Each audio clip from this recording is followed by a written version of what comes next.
Sebelumnya saya mohon maaf atas kegaduhan yang terjadi. Rekan-rekan sekalian, tuduhan saya menerima uang 20 miliar sangat mengada-ngada. AKBP Bintoro minta maaf, dituduh peras pelaku pembunuhan 20 miliar rupiah. Ex-Kasat Reskrim Polres Metro Jakarta Selatan, AKBP Bintoro, angkat bicara setelah dituduh memeras bos klinik kesehatan Prodia yang anaknya terlibat dalam dugaan pembunuhan dan pemerkosaan. Dalam keterangan resminya, Bintoro meminta maaf atas kegaduhan yang ditimbulkan di media sosial terkait isu tersebut. Bintoro berujar, saat ini handphone miliknya telah disita untuk pemeriksaan lebih lanjut.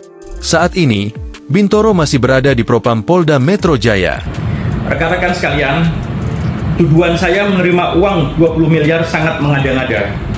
Saya membuka diri dengan sangat transparan untuk dilakukan pengecekan terhadap percakapan handphone saya. Ucap Bintoro, ia bersedia untuk diperiksa lebih lanjut, termasuk ponselnya, guna memastikan tidak adanya keterkaitan dengan An.